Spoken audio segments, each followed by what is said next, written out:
Assalamualaikum warahmatullahi wabarakatuh.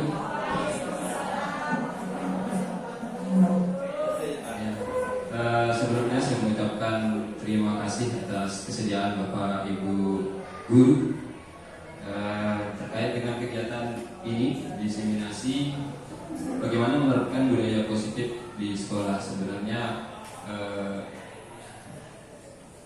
apa yang akan disampaikan nanti itu tidak hanya bisa diaplikasikan atau diterapkan di sekolah, tapi bisa juga di rumah ya, bagaimana kita menyikapi perilaku dari anak-anak kita di rumah, seperti itu. Jadi yang pertama tentu saja kita panjatkan puji syukur kepada Allah Subhanahu wa taala, Tuhan yang Maha Kuasa, dengan segala limpahan nikmat dan rahmatnya. Kegiatan ini bisa berlangsung ya dengan segala kelebihan dan kekurangannya. Dan salawat dan salam kepada Nabi besar Muhammad SAW. Bapak Ibu yang saya hormati, langsung saja karena ini direkam waktunya, jadi durasinya harus bisa di-press. Kita buka kegiatan diseminasi menerapkan budaya positif di sekolah dengan sama-sama membaca basmalah. Terima kasih. Nah, jadi tujuan dari kegiatan ini, diseminasi ini adalah memberikan informasi dan mudah-mudahan harapannya bisa diterima, kemudian Bapak Ibu bisa menerapkannya nanti dalam kegiatan pelajaran di kelas yang secara spesifik yang Bapak Ibu laksanakan setiap hari, kemudian ataupun nanti kegiatan di sekolah secara umum. Nah, budaya positif di sekolah, kita lihat pada slide ini.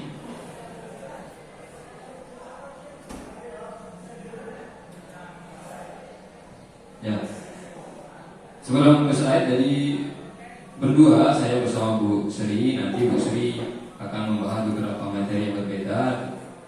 Saya juga akan bahas beberapa materi yang berbeda.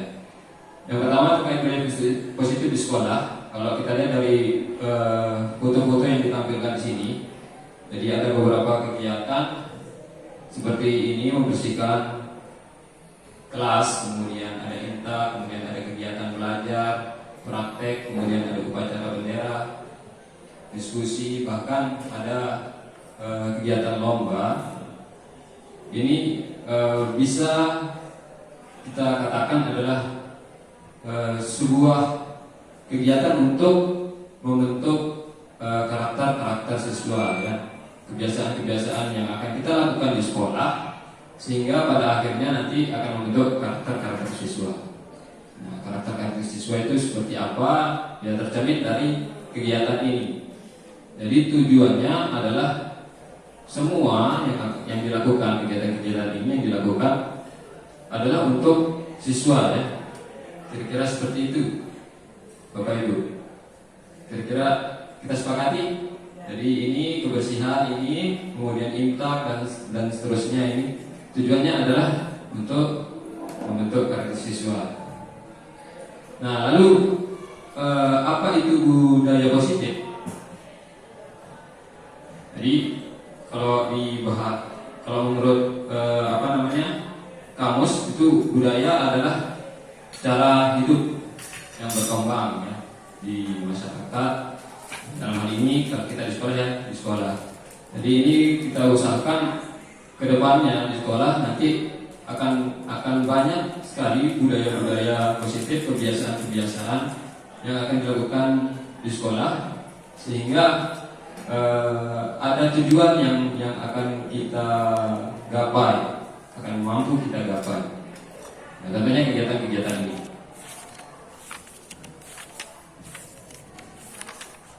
Ya, jadi ini pengertiannya, pewujudan dari nilai-nilai atau keyakinan universal yang diterapkan di sekolah. Jadi budaya positif di sekolah adalah perwujudan dari nilai-nilai atau keyakinan universal yang diterapkan di sekolah.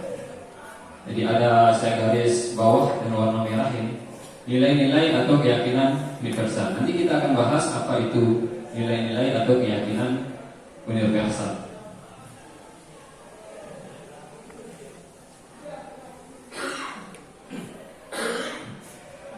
Nah, budaya positif itu terbentuk dari lingkungan yang positif. Jadi tugas kita sebagai guru adalah menciptakan lingkungan yang positif. Tugas guru adalah menciptakan lingkungan yang positif. Nah, lingkungan positif itu yang seperti apa? Ya. Di kelas mungkin ada interaksi bapak ibu guru dengan siswanya.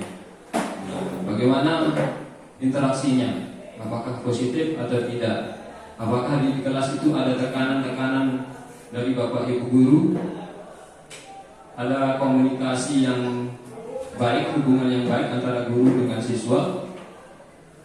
Tentu kita harapkan seperti itu, ya. Jadi adanya motivasi dari siswa untuk belajar yang memang datang dari dirinya sendiri. Seperti itu. Jadi lingkungan positif itu yang menjadi tugas kita, bagaimana menciptakan lingkungan positif, lingkungan yang baik di kelas atau di sekolah. Bagaimana bapak ibu guru, kalau di sekolah bagaimana bapak ibu guru bertegur sapa, kemudian berbagi terkait dengan wawasan-wawasan tentang pembelajaran. Ini adalah lingkungan yang positif. Jadi kita usahakan yang pertama adalah membuat atau menciptakan lingkungan yang positif. Nah, dari lingkungan yang positif ini akan muncul kebiasaan-kebiasaan baik. Nah, dari kebiasaan-kebiasaan baik nanti akan tumbuh karakter-karakter baik, dan pada akhirnya budaya positif itu dapat kita wujudkan, ya, dapat kita terapkan.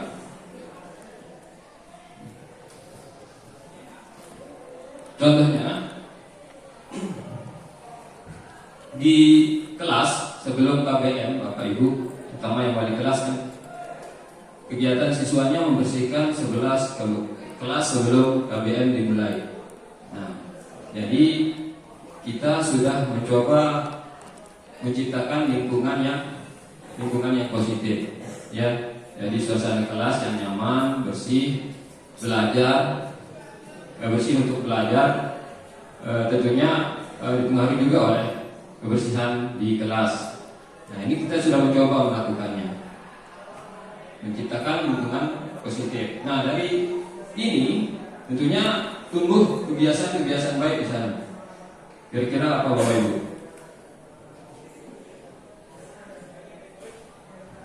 Kita ingin kelasnya bersih, maka muncullah nanti kegiatan kebersihan tadi, ya, membersihkan kelas. Nanti siswa bekerja sama, membagi tugas, ya.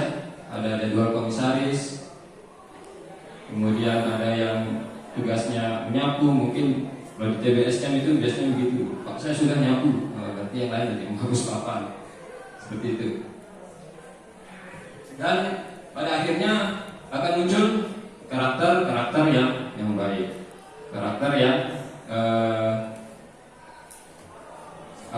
bersih, ya, menjaga kebersihan dan sebagainya. Nah, disinilah budaya positifnya, yaitu membersihkan kelas sebelum KBM. Dan masih banyak tentunya contoh-contoh yang pernah kita lakukan, ya.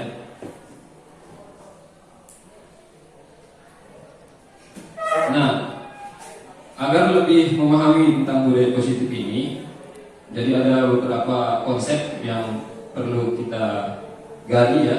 Yang pertama itu disiplin positif dan nilai-nilai kebijakan universal, kemudian teori motivasi, hukuman, penghargaan, dan restitusi. Terus yang ketiga keyakinan kelas. Yang keempat kebutuhan dasar manusia dan dunia yang berkualitas. Kemudian restitusi, 5 posisi kontrol dan segitiga restitusi. Jadi yang tiga ini nanti saya yang menyampaikan, kemudian sisanya nanti Bu Sri Surati. Ya, boleh nanti di terakhir mungkin kita bisa berdiskusi terkait mungkin kendala-kendala atau apa yang Bapak Ibu pernah lakukan, pengalaman baik terhadap budaya positif di sekolah.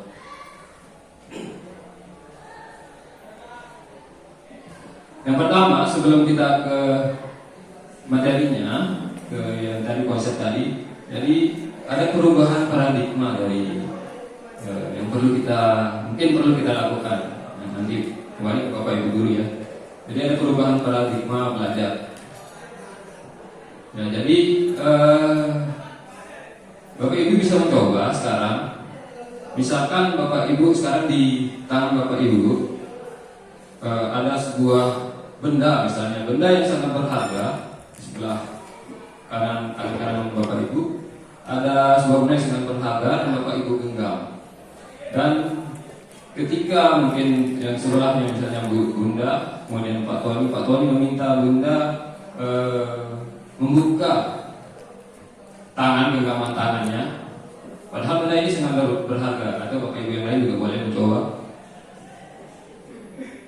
Ya, nah kira-kira apakah Bapak Ibu nanti bersedia membukanya atau tidak? Kira-kira seperti apa? Mungkin ada yang bisa membantu? Bu? Untuk melihat, yang mengetahui, atau mungkin bisa jadi dia akan mengambilnya gitu. Kira-kira seperti apa Bapak Ibu? Bisa jadi nanti Pak Tony sebelumnya mungkin akan merayu dengan segala cara, bahkan akan memberikan uang atau hadiah agar Bapak Ibu bisa, padahal ini sangat berharga. Nah, kira-kira Bapak Ibu akan membuka atau tidak? Ya, Bu Ayu tidak. Bisa, kenapa Bu Ayu? Oh, ada perasaan. Dibuka? Ya, boleh. Ya, jadi ada yang menjawab tidak membuka, ada yang menjawab membuka. Ya, ya, ada yang jawab tergantung. Ya, tergantung yang minta, ya, tergantung yang minta. Nah, dari sini bisa kita ambil kesimpulan bahwa yang akan memutuskan untuk membuka atau tetap menutupnya adalah siapa? Ya, jadi diri kita sendiri. Ya, jadi tadi tergantung, kalau ada hadiahnya mungkin ya beda lagi gitu kan. Seperti itu. Jadi kita perlu melakukan perubahan paradigma terhadap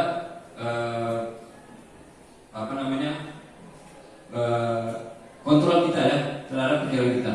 Kemudian di sini Dr. William Glasser dalam kontrol teori yang kemudian hari berkembang dan dinamakan dengan choice teori, menuliskan beberapa miskonsepsi tentang makna kontrol.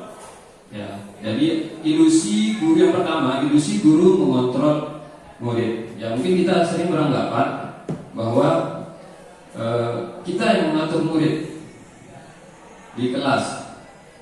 Ya, kamu harus belajar seperti itu. Ya, sebagian besar saya rasa seperti itu ya. Kita yang mengatur. Ya. Ketika murid itu atau siswa mengikuti apa yang kita perintahkan, nah, itu kalau menurut dokter ini murid tersebut sebenarnya sedang membuka dirinya untuk dikontrol oleh orang lain dari pihak luar. Menurut dokter ini, ya. Jadi seperti itu. Ya, padahal sebenarnya yang akan menentukan saya harus belajar, saya harus mengerjakan tugas, saya harus seperti apa di sekolah, itu adalah sebenarnya mereka sendiri. Sama seperti tadi bahas tadi ketika membuka genggaman atau tidak tadi. Jadi ketika mereka mengikuti apa yang kita lakukan, pada dasarnya dia sedang membuka dirinya untuk bisa dikontrol oleh orang lain.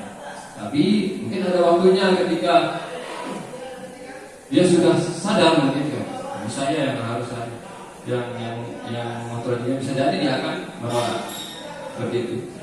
Kemudian ilusi bahwa semua penguatan positif, efektif dan bermanfaat. dikasih penghargaan biasanya nanti saya kasih nilai bagus, kerjakan tugasnya. Kita sering seperti itu. Itu adalah ilusi menurut dokter ini. Kemudian kritik yang membuat orang merasa bersalah dapat menguatkan karakter. Ya, mungkin juga kita sering di rumah atau di untuk siswa kita, kasihan orang tuamu sudah capek-capek kerja, cari uang untuk biaya kamu sekolah. Jadi di sana nanti timbul rasa bersalah dari murid. Dan seperti itu. Jadi itu juga menurut dokter ini adalah sebuah ilusi. Kamu cuma lebih paham ilusi itu seperti apa. Kemudian ilusi bahwa orang dewasa memiliki hak untuk memaksa. Kamu anak kecil, saya sudah tua. Seperti itu, ikuti. Ya, pernah sepertinya kita seperti itu ya. Nah, jadi ini teori kontrol menurut dokter William Taylor. Nah, yang menarik di sini, bila kita ingin membuat kemajuan perlahan, sedikit-sedikit, ubahlah sikap atau perilaku Anda. Namun bila kita ingin memperbaiki cara-cara utama kita, maka kita perlu mengubah kerangka acuan kita. Ubahlah bagaimana Anda melihat dunia, bagaimana Anda berpikir tentang manusia. Ubahlah paradigma Anda. Skema pemahaman dan penjelasan aspek tertentu tentang realitas. Ini menurut Stephen R. Covey ya. Jadi kita perlu merubah cara pandang kita, ya, paradigma kita. Nah, ada stimulus respon dan ada teori kontrol. Kita sering beranggapan bahwa realitas kebutuhan kita sama. Padahal menurut teori kontrol seharusnya realitas kita berbeda. Kemudian semua orang melihat hal yang sama. Nah, kita perlu merubah paradigma kita. Setiap orang memiliki gambaran yang berbeda. Seperti ini, kita mencoba mengubah orang agar berpandangan sama dengan kita. Padahal kita seharusnya berusaha memahami pandangan orang lain tentang dunia. Kemudian perilaku buruk dilihat sebagai suatu kesalahan. Nah, di sini semua perilaku memiliki tujuan. Nah, nanti di sini di 5 kebutuhan dasar Bu Sri akan menjelaskan. Kemudian orang lain bisa mengontrol saya. Padahal hanya Anda yang bisa mengontrol diri Anda dan seterusnya. Ya. Jadi konsep ini yang dipakai untuk bagaimana menerapkan budaya positif di sekolah.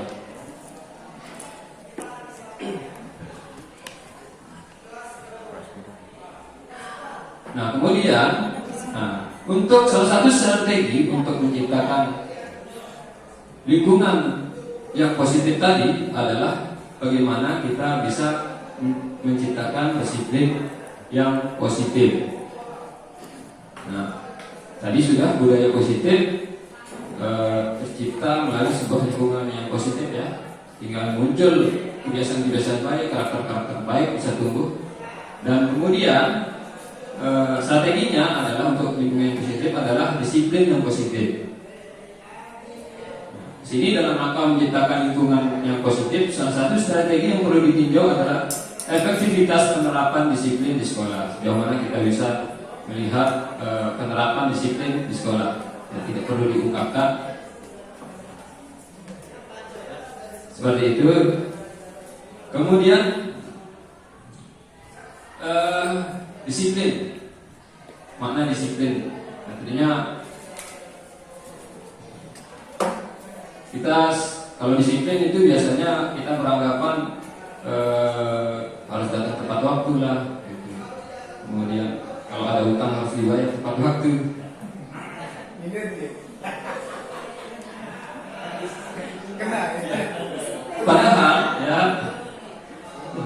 Padahal disiplin menurut Gosen itu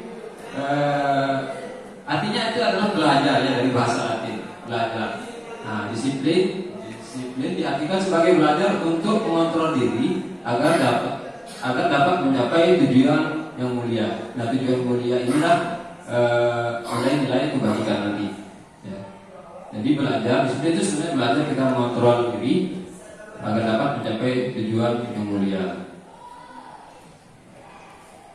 Nah, seorang guru memiliki tujuan untuk menciptakan anak-anak yang memiliki disiplin diri, sehingga mereka bisa berperilaku dengan mengacu pada nilai-nilai kebajikan universal dan memiliki motivasi intrinsik. Ya, jadi lagi-lagi nilai-nilai kebajikan ini selalu muncul.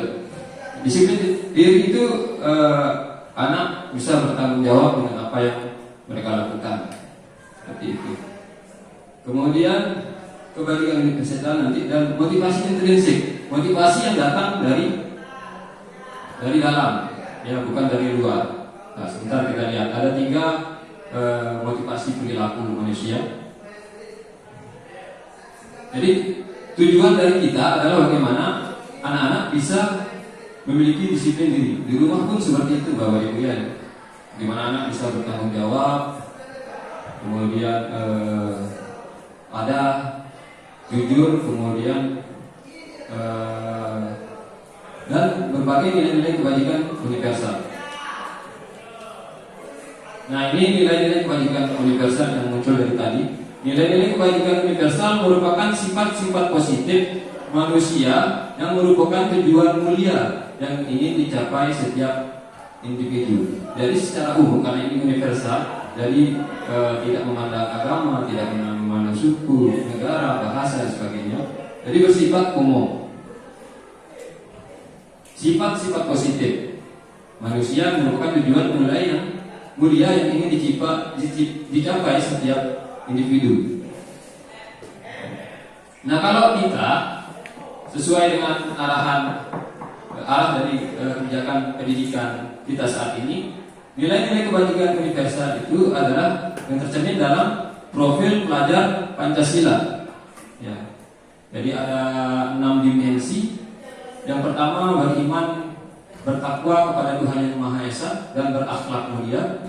Yang kedua, berkebinekaan global. Kemudian bergotong royong, kreatif, bernalar kritis, dan mandiri. Ya, ini arahnya. Kira-kira bisa dihubungkan Bapak Ibu dari awal tadi, ya. Jadi, ya, disiplin nilai-nilai kebajikan universal. Jadi sama dengan yang tadi, disiplin positif tadi. Yang untuk mencapai tujuan yang mulia. Tujuannya yang ini ya, yang 6 dimensi dari profil pelajar Pancasila. Untuk menciptakan lingkungan yang positif, setiap warga sekolah penting. Untuk menciptakan lingkungan yang positif, setiap warga sekolah perlu saling mendukung, menghayati, dan menerapkan nilai-nilai kebajikan yang telah disepakati bersama. Jadi saya kasih warna-warni. Lingkungan yang positif. Kemudian setiap warga sekolah perlu saling mendukung, menghayati, menerapkan nilai-nilai kebajikan yang telah disepakati bersama. Mudah-mudahan dipahami. Tidak ada kopinya, ada. Jadi kita perlu saling mendukung Bapak Ibu. Dan nilai-nilai kebajikan yang telah disepakati bersama. Ya seharusnya memang kita menyepakati. Ya, mungkin itu akan tercermin dalam visi dan misi dari sekolah kita. Ya, bagaimana yang disampaikan sekolah-sekolah beberapa waktu yang lalu. Jadi kita perlu saling mendukung dan kegiatan ini juga salah satu upaya bagaimana kita menyamakan pemahaman kita terhadap arah kebijakan dari sekolah ke depannya.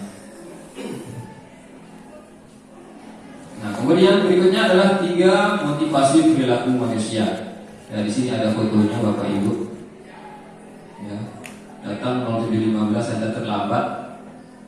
Nah, sekarang pertanyaannya, apakah yang memotivasi Bapak Ibu untuk datang tepat waktu ke sekolah?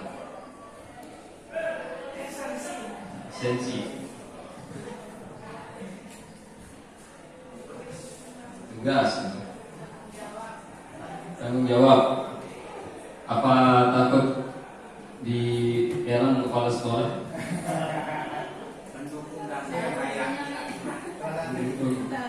Panggilan jiwa. Ya. Panggilan jiwa. Aturan tadi, komitmen. Semua benar.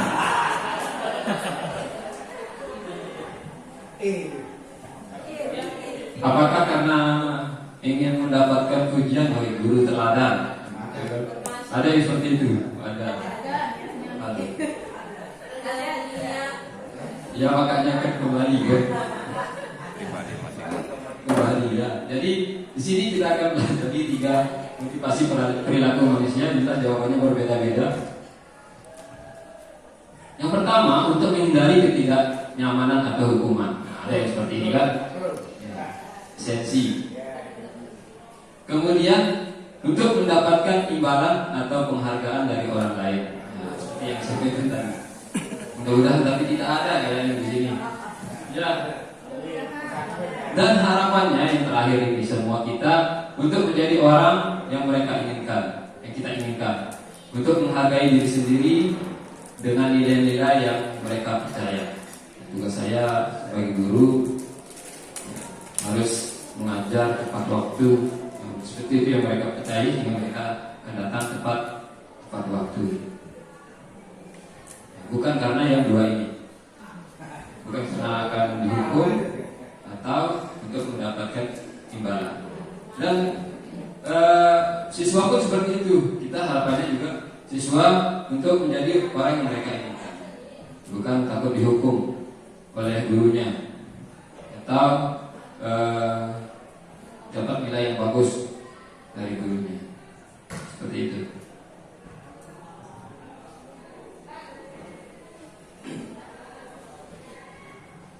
Saling berempati.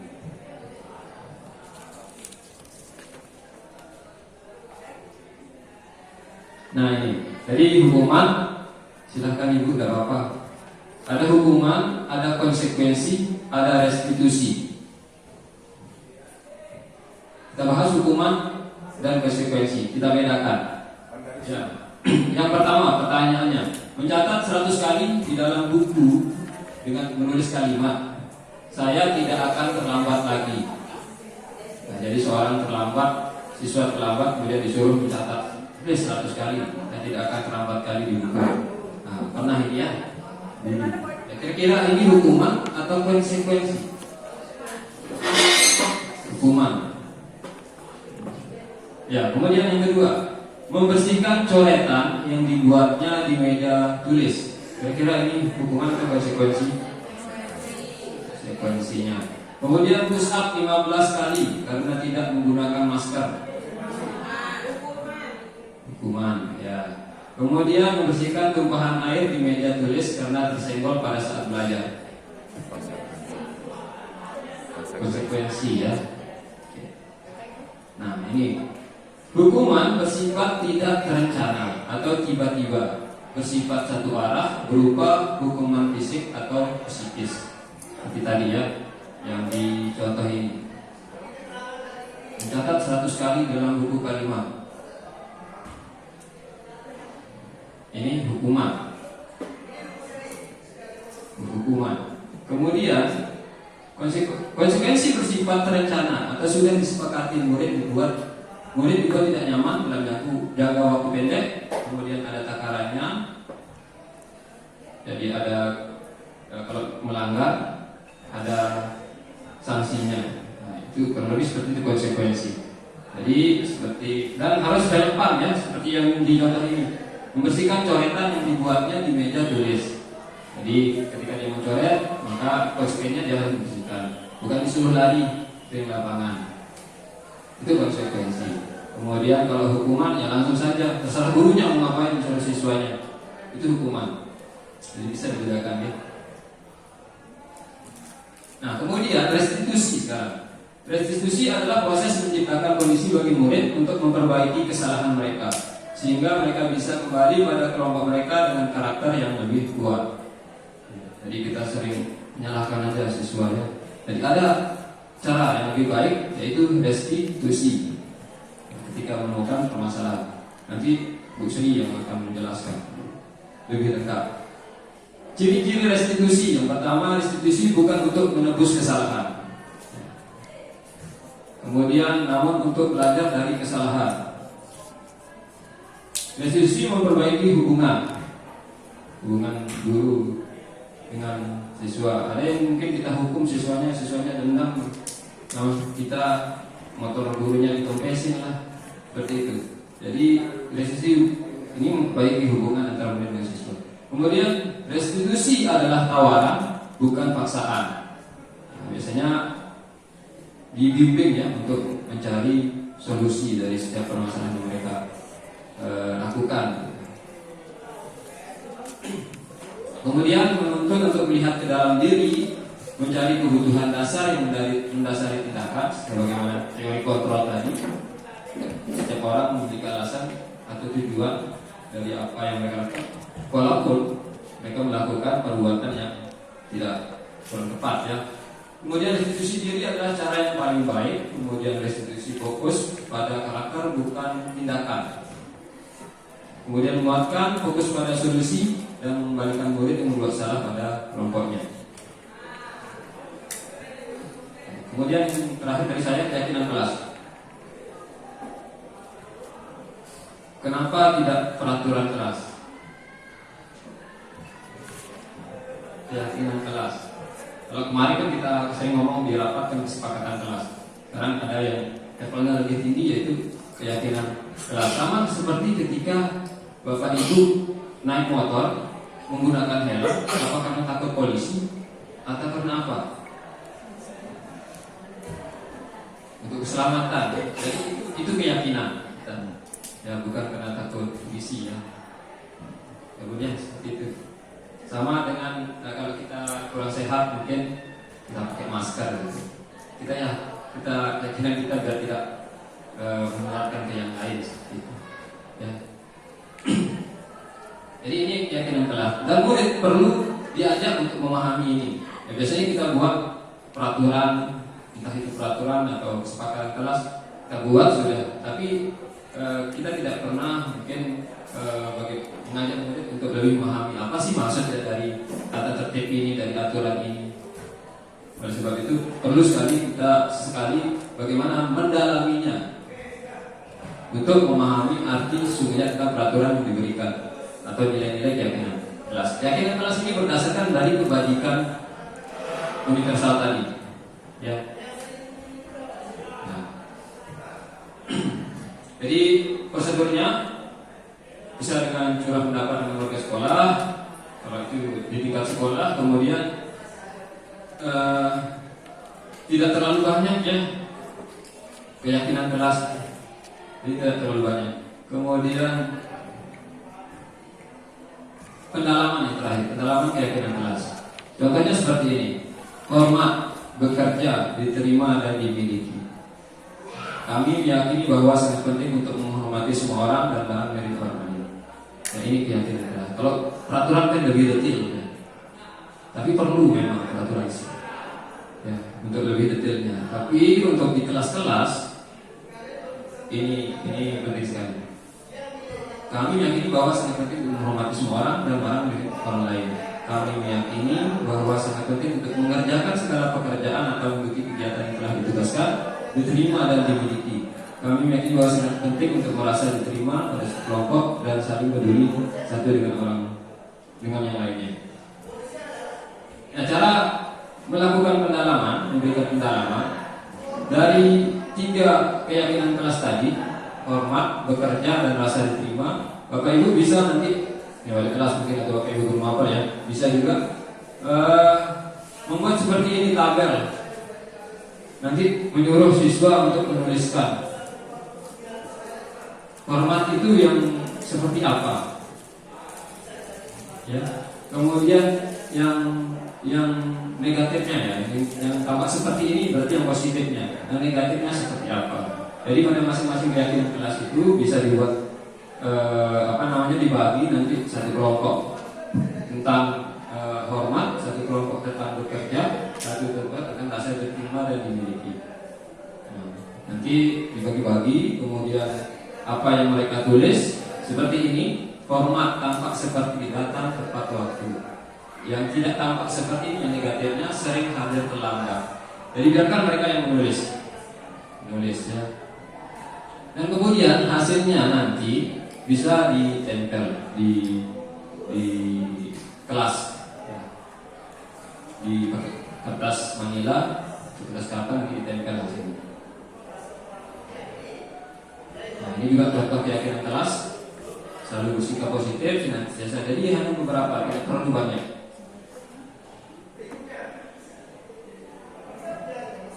Oke, kurang lebih seperti itu yang bisa saya sampaikan. Selanjutnya Bu Sri Suratmi dengan 5 kebutuhan dasar manusia, kemudian restitusi, 5 posisi kontrol guru, dan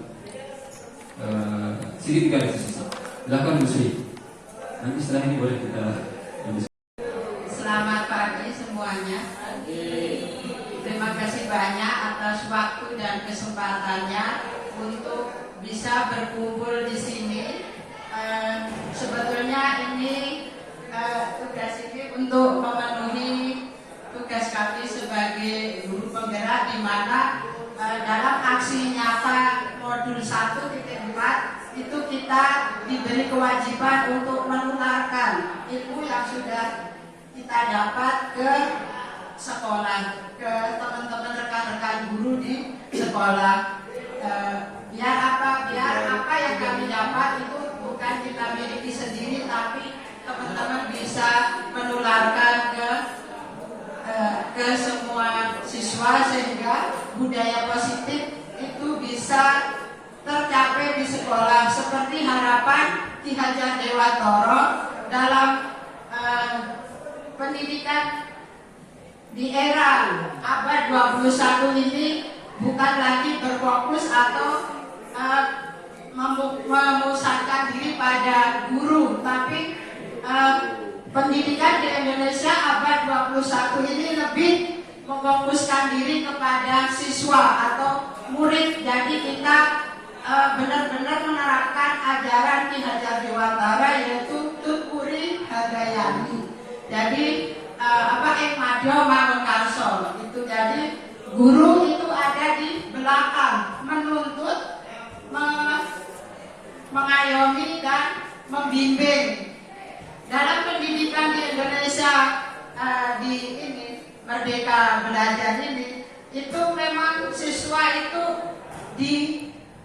dikedudukan sebagai pribadi yang putih bersih. Jadi mereka lahir itu dengan coretan-coretan yang buram. Tugas guru itu adalah membantu menebalkan tulisan-tulisan mereka.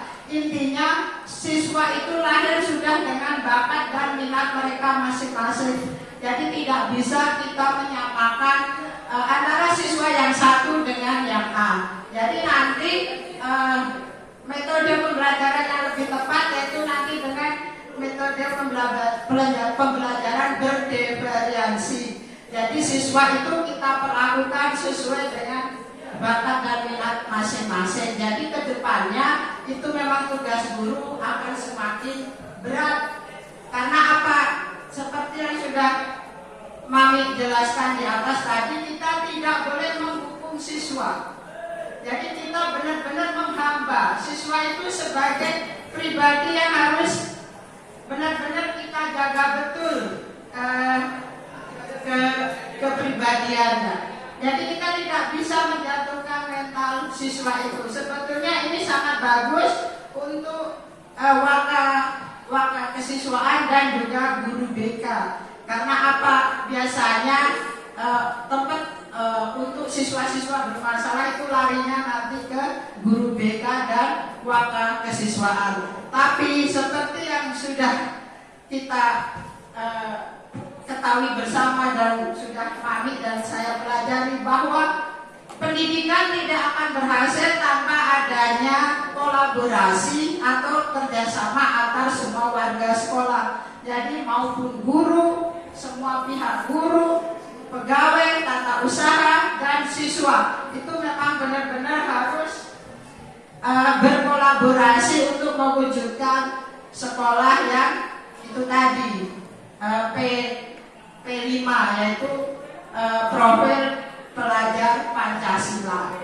Itu yang akan diwujudkan pendidikan Indonesia di masa depan.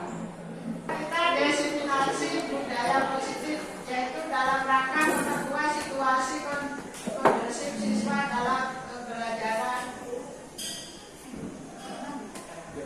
Tujuannya yaitu dapat menjelaskan makna disiplin positif dan mengamati penerapannya di lingkungan serta kaitan teori kontrol dengan 3 motivasi perilaku manusia. Selanjutnya bisa dibaca sendiri untuk mengingat waktu. Kemudian menjelaskan konsep disiplin tadi sudah kami keyakinan kelas.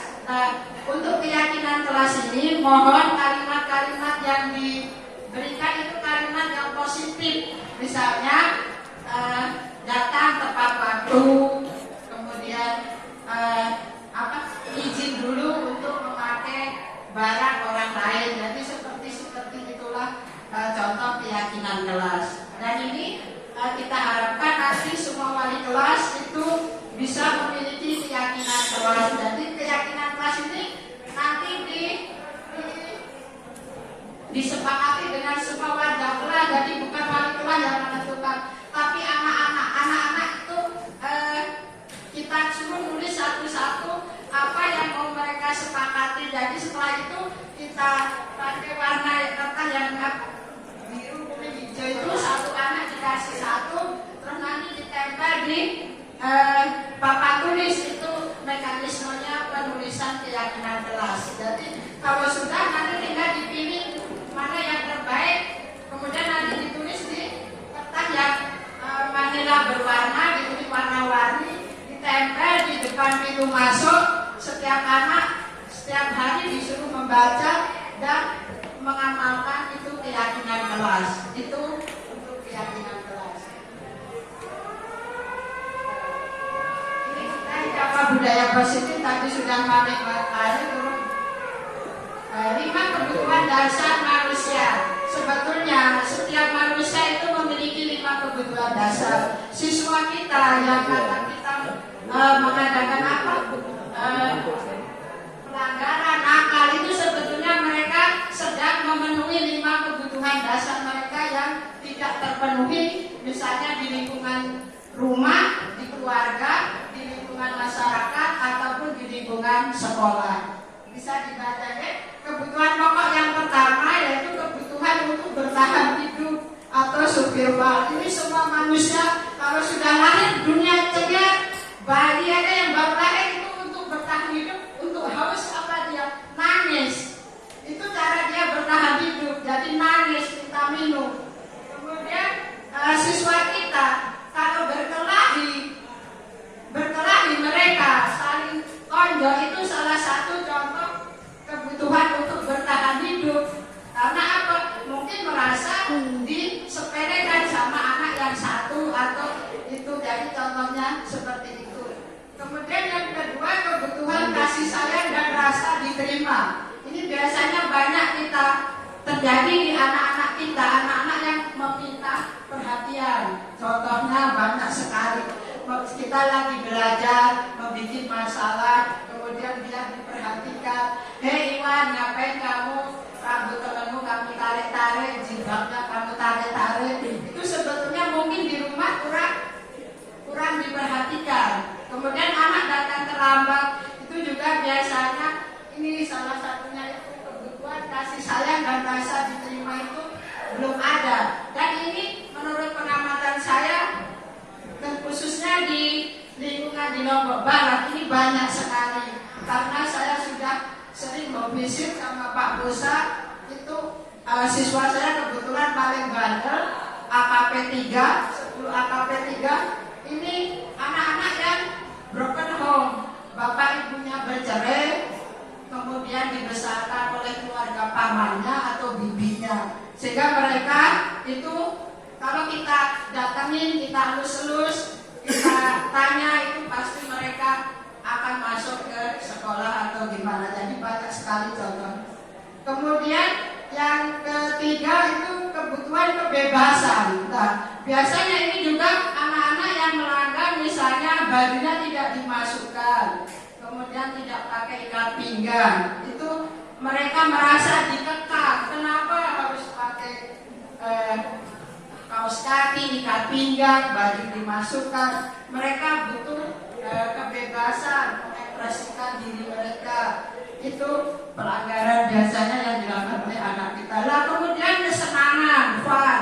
Contohnya itu tadi jikrak-jikrak, pukul meja, gedung-gedung, setel musik, main game. Itu juga salah satu kebutuhan untuk memenuhi kesenangan mereka.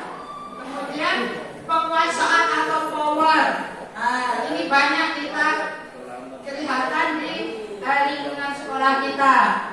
Anak-anak yang bikin grup atau bikin geng, nah itu salah satu kebutuhan untuk ini. Kemudian ini lingkaran itu tadi 5 kebutuhan dasar manusia, yang mana kelima-limanya ini harus terpenuhi. Kalau tidak terpenuhi, ya bagaimana? Bagaimana kalau kelima kebutuhan dasar manusia ini tidak terpenuhi, Pak Surya? Ya, kurang sempurna hidup. Lebih Susi? Kurang sehat. Saya dong kurang sehat. Saya tidak terpenuhi apa ya? Kesenangan saya mungkin.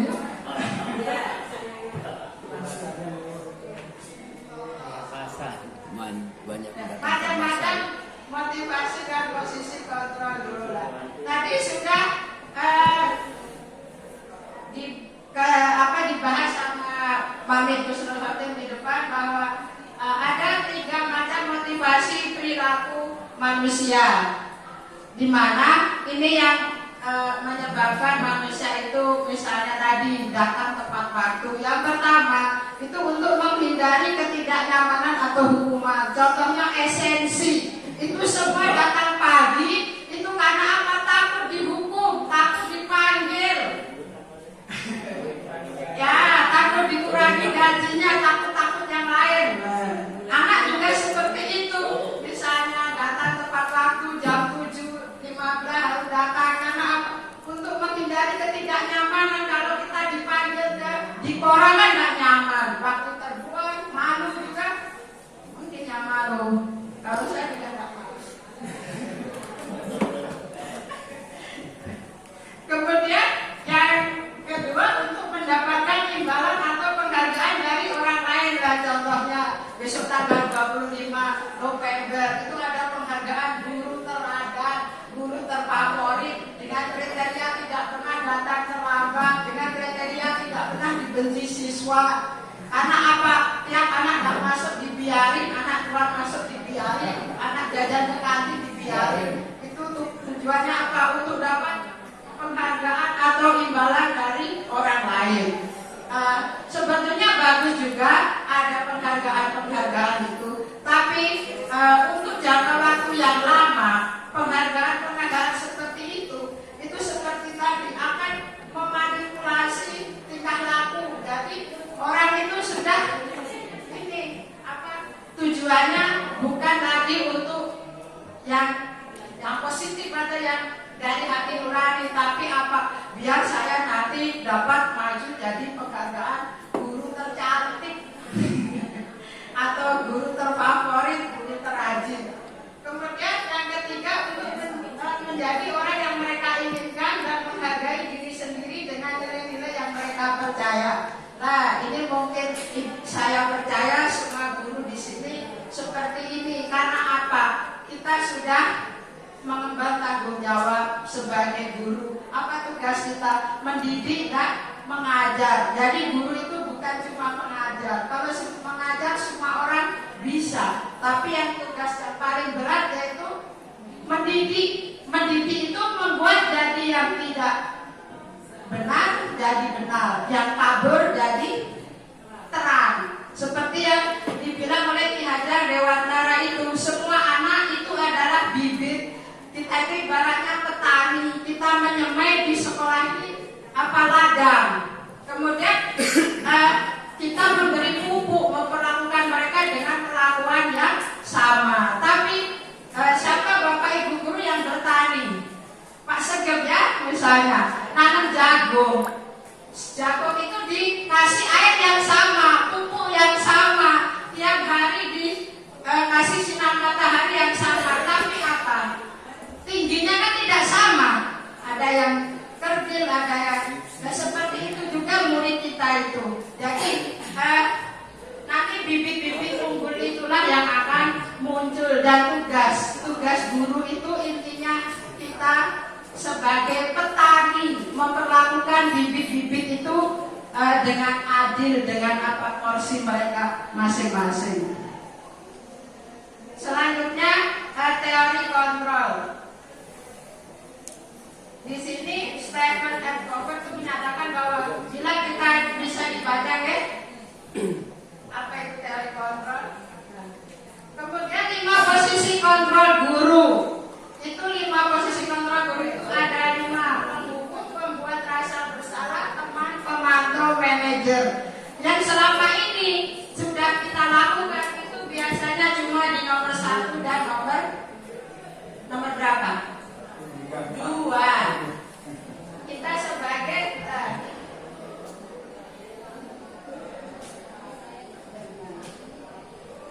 pembuat rasa bersalah itu biasanya ini bisa kita baca sendiri ya, karena kebanyakan.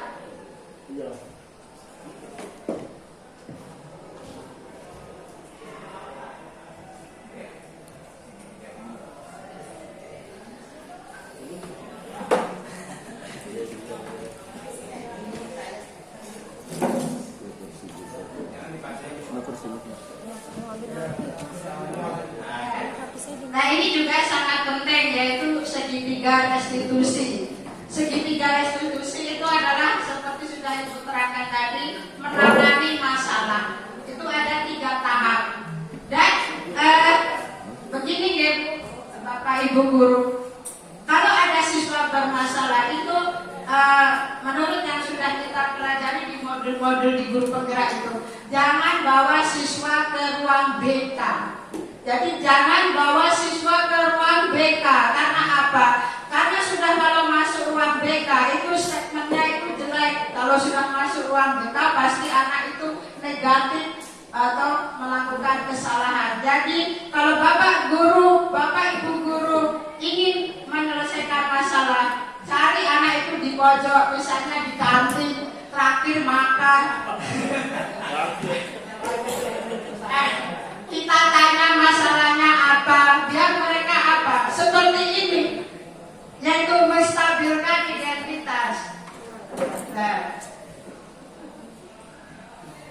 kamu tentu punya alasan mengapa melakukan itu. Jadi itu yang kita tanya. Jangan bilang kamu sudah salah, mengelak lagi, apa itu tidak boleh. Jadi ini memvalidasi tindakan yang salah atau menstabilkan identitas.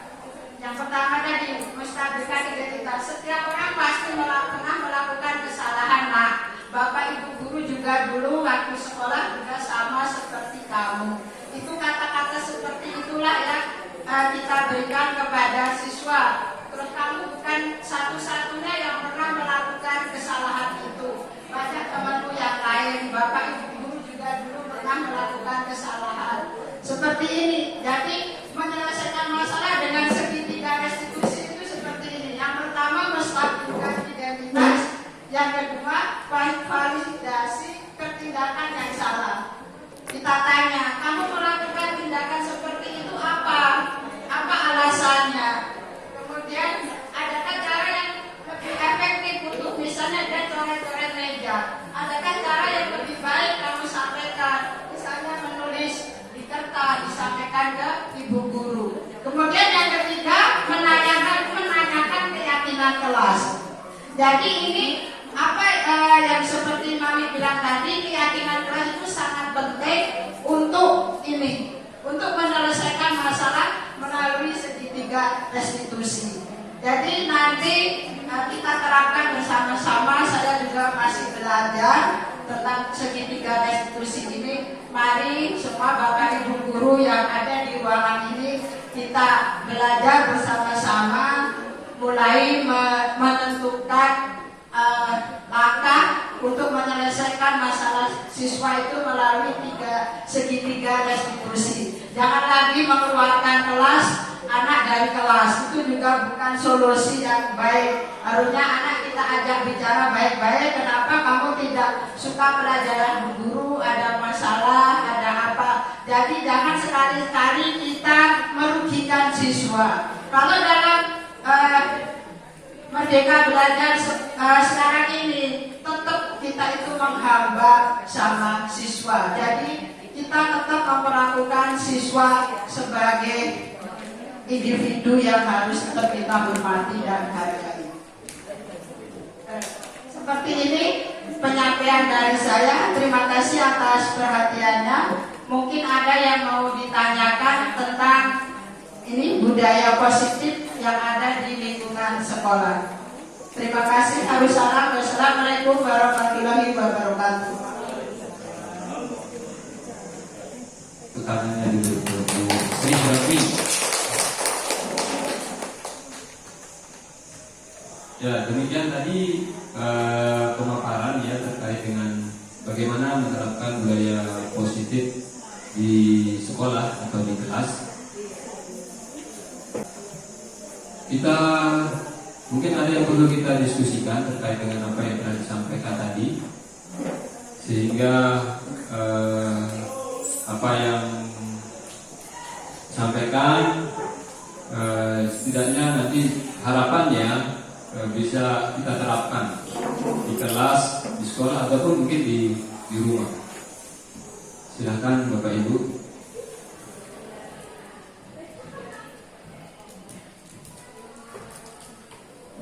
Ya, silakan Bu. Waalaikumsalam warahmatullahi wabarakatuh.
Waalaikumsalam, terima kasih Bu Suswati, luar biasa.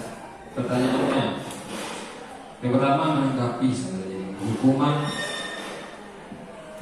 sering atau pernah memberikan hukuman kepada siswa. Pada prinsipnya menyadari kan bahwa itu kurang pas dalam menyikapi permasalahan siswa. Memang ada beberapa pilihan bagaimana kita menyikapi permasalahan. Yang paling terakhir, kalau menurut Ki Hajar Dewantara itu ada hukuman itu paling terakhir, sudah alternatif terakhir. Ketika prosedur segitiga restitusi misalnya tadi itu sudah dilakukan, kemudian sudah dilakukan pembinaan mungkin dengan cara yang baik, bagaimana siswa tersebut agar menyadari akan kesalahannya dan bisa berubah. Alternatif yang paling terakhir itu adalah melalui hukuman. Namun kita memang disarankan untuk untuk melakukan restitusi dulu. Itu terkait yang pertama. Kemudian, terima kasih banyak Bu Susi atas pertanyaannya, ini sangat bagus, mungkin sudah mewakili apa yang ada di benak Bapak Ibu guru. Yang saya maksud itu tetap sih kita melibatkan guru BK, wali kelas, tapi sebisa mungkin jangan anak itu diajak masuk ke ruang BK. Jadi istilahnya kalau ruang BK itu kalau kita kayak kantor polisi gitu. Kalau kita udah masuk kantor polisi, meskipun kita korban, tapi tetap itu metnya itu orang Bu Susi kemarin tak lihat masuk kantor polisi. Iya. Jadi kalau bisa itu diajak duduk mojok di taman sehingga anak itu lebih terbuka misalnya. Karena kalau sudah masuk ruang BK itu udah seperti saya bilang tadi, ditraktir atau apa. Kemudian di grup SMK sudah saya share, itu ada contoh bagaimana penanganan segitiga restitusi. Jadi Bapak Ibu guru bisa pelajari sambil duduk-duduk atau sambil tiduran. Itu bagaimana contoh segitiga restitusi. Kemudian juga sudah saya kasih contoh keyakinan kelas. Jadi ditulis yang menarik seperti itu. Kemudian ini lagi yang akan menentukan dalam penanganan segitiga restitusi kalau keyakinan kelas ini, yaitu ke tahap yang ketiga yang yaitu menanyakan keyakinan. Jadi itu bisa diperbesar, misalnya contohnya apa itu. Nah, jadi ini anak-anak yang sudah kita nyantet, jadi dibikin menarik biar apa anak-anak ya. Dan budaya senyum, salam dan salam sapa. Kemudian syukuri dan apa itu contohnya banyak. Itu aja tambahan dari saya. Terima kasih. Wassalamualaikum warahmatullahi wabarakatuh. Terima kasih atas kegiatan yang sudah dilakukan tadi tentang diseminasi budaya positif yang ada di sekolahan, yang disampaikan oleh rekan kami Lalu Husnul Hatim ST dan Ibu Sri Suratni SPD. Itu sangat menarik buat kami, Bapak Ibu guru yang sedang mengajar khususnya di Sekolah SMK 1 Gerung. Jadi banyak sekali ternyata yang kami dalam menjalankan tugas kami setiap hari itu banyak sekali yang belum kita pahami. Dan dengan adanya apa yang sudah disampaikan tadi di dalam diseminasi budaya positif tadi alhamdulillah kami banyak sekali yang bisa kami tangkap, bisa kami terima, dan insya Allah bisa kita aplikasikan nanti di dalam kegiatan kami sehari-hari, di dalam mengajar kebersamaan kami dengan siswa-siswi yang terutama di SMK 1 Gerung, mudah-mudahan bisa tepat gitu. Ketika kita menghadapi siswa yang misalnya bermasalah, seperti apa sih kita harus menghadapinya? Tuh, karena apa? Masing-masing siswa itu punya karakter sendiri, dia punya bakat sendiri yang memang kita tidak bisa kita menyamaratakan begitu untuk menghadapi mereka. Jadi kita harus betul-betul tahu bagaimana karakter yang dimiliki oleh masing-masing anak tersebut. Di sini yang kami pahami yang pertama yaitu bagaimana dia tentang keyakinan kelas, itu yang pertama. Yang kedua tentang segitiga restitusi, ya. Tentang itu yang sangat bagus sekali bagaimana peran kita di dalam kelas atau di lingkungan sekolah ketika kita berhadapan dengan siswa yang memang bermasalah. Itu bagaimana menyikapinya, harus seperti apa PDKT kita, pendekatan kita terhadap siswa tersebut, sehingga jadi dari anak yang penakut, mungkin dari anak yang kurang pede, mungkin dari anak yang malas, mungkin dari anak yang tanda kutip kita bilang nakal, itu kita bisa PDKT yang nantinya akan berubah bukan sesuai dengan keinginan kita sih, setidaknya dia akan menjadi seperti teman-temannya yang lain ketika dikasih tugas, ketika berhadapan dengan di dalam kondisi belajar di dalam kelas itu seperti apa, setidaknya seperti itu, dan tidak lagi mengulangi hal-hal yang kenakalan yang tanda kutip kita bilang anak itu nakal, tidak lagi seperti itu. Indikatornya ketika kita katakan bahwa itu berhasil, bahwa ya kita menanyakan mungkin tentang apa sih masalahnya, mungkin kita bisa memberikan solusi. Di sanalah mungkin dia akan lebih mendengar dan lebih akan mengikuti nasihat-nasihat kita. Mungkin itu saja yang bisa kita tangkap dari tadi. Ya sebenarnya banyak sih, tapi mungkin itu yang bisa saya sampaikan setelah kegiatan tersebut dilaksanakan. Terima kasih. Assalamualaikum warahmatullahi wabarakatuh.